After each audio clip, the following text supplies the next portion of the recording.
এক নম্বর সম্ভাবনা হচ্ছে চাকরি বহাল থাকার সম্ভাবনা। সবথেকে বড় স্বস্তির খবর এটা হতে পারে ডিভিশন বেঞ্চে কাদের জন্য না, এফেক্টেড টিচার অর্থাৎ 32,000 শিক্ষক শিক্ষিকাদের জন্য। 32,000 প্রাথমিক শিক্ষক মামলার চূড়ান্ত রায় আজ। আদালতের দিকে তাকিয়ে রয়েছে কিন্তু হাজার হাজার শিক্ষক এবং তাদের পরিবার, এছাড়াও আপামর জনসাধারণ। আপনারা জানেন যে পশ্চিমবঙ্গের প্রাথমিক শিক্ষা জগতের ইতিহাসে আজকে যে দিনটি সেটি অত্যন্ত গুরুত্বপূর্ণ। 3রা ডিসেম্বর 2025 অর্থাৎ আজ একটি অত্যন্ত গুরুত্বপূর্ণ দিন, কারণ দীর্ঘ আইনি জটিলতা এবং হাজার হাজার শিক্ষকের উৎকণ্ঠার অবসান ঘটিয়ে অবশেষে আজ ঘোষিত হতে চলেছে সেই 32,000 এবং সঙ্গে আরও 6,000 প্রাথমিক শিক্ষক নিয়োগ মামলার চূড়ান্ত রায়। কলকাতা হাইকোর্টের ডিভিশন বেঞ্চের এই মামলার ফয়সালা হবে আজ ঠিক দুপুর 2টোর পর। রাজ্যের হাজার হাজার প্রাথমিক শিক্ষকের চাকরি থাকা বা না থাকা নির্ভর করছে কিন্তু এই রায়ের উপর। আদালত দীর্ঘদিন ধরে এই মামলার শুনানি করেছে এবং শুনানি চলেছে। তারপর আজকে কি সিদ্ধান্ত নেয় সেই সিদ্ধান্তের দিকেই বর্তমানে তাকিয়ে রয়েছে আপামর জনসাধারণ। তো কলকাতা হাইকোর্টে এই যে মামলাটির রায়দান অনুষ্ঠিত হবে, মামলাটি গুরুত্বপূর্ণ বলে সকলের নজর থাকবে এবং 11 নম্বর কোর্টে এই মামলার যে রায়দান করবেন মাননীয় বিচারপতি তপব্রত চক্রবর্তী এবং বিচারপতি ঋতব্রত কুমার মিত্রের ডিভিশন বেঞ্চ। তো আদালতের রায় কোন পথের দিকে যেতে পারে সে বিষয়ে বিশেষজ্ঞ মহলদের কি মতামত সেটা আমরা আলোচনা করব। তবে West Bengal board of primary education এবং অন্যান্যদের দায়ের করা প্রায় 44টি ম্যাট মামলাও কিন্তু এই শুনানির জন্য তালিকাভুক্ত হয়েছে। এর সঙ্গে 146টি ক্যান অ্যাপ্লিকেশনের এই রায়ের অন্তর্ভুক্ত থাকবে।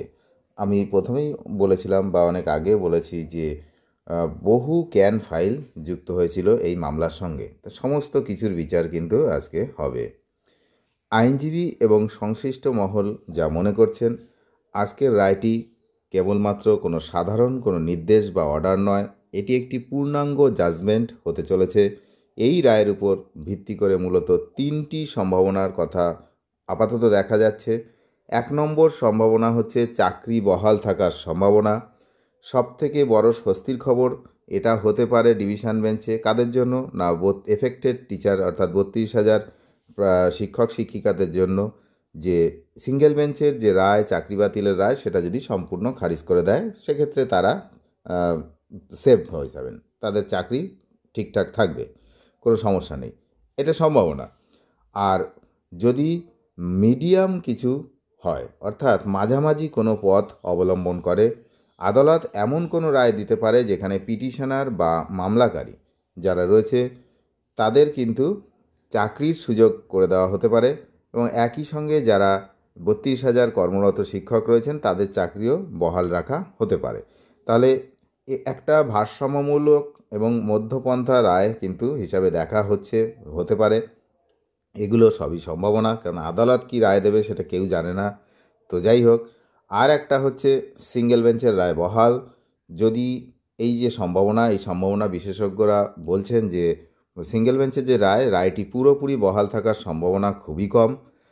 তবুও সিঙ্গেল বেঞ্চের রায় যে চাকরি বাতিলের রায় সেটা যদি বহাল থাকে তাহলে কিন্তু 32,000 শিক্ষকের চাকরি চলে যাবে। এরপরে কিন্তু আর কিছু করার জায়গা খুব একটা থাকবে না। তো এই মামলায় বহু চাকরিপ্রার্থী নতুন করে যুক্ত হওয়ার জন্য, তাদের অভিযোগ জানানোর জন্য যে ক্যান অ্যাপ্লিকেশনগুলো জমা দিয়েছিল, আদালতের রায় তাদের বিষয়ে স্পষ্ট থাকার সম্ভাবনা রয়েছে। মনে করা হচ্ছে আদালত এই আবেদনকারীদের সিঙ্গেল বেঞ্চে গিয়ে তাদের যোগ্যতা প্রমাণ করার নির্দেশ দিতে পারে, যা ক্যান ফাইল যেগুলো হয়েছে সেখানে যদি তারা নিজেদের দাবি প্রমাণ করতে সক্ষম হন তবেই তারা পূর্ববর্তী যে যে ক্যান ফাইল তার সুযোগ হিসাবে পরবর্তীতে কোনো কিছু সুযোগ তারা পেতে পারে। তো যাই হোক, আজকে দুপুরবেলার দিকে সবাই নজর রাখছি, আপনারাও নজর রাখবেন। দুপুর 2টোর সময় যে রায় হবে সেই রায় দেখার জন্য বা শোনার জন্য অনেক ধন্যবাদ শেষ পর্যন্ত দেখার জন্য।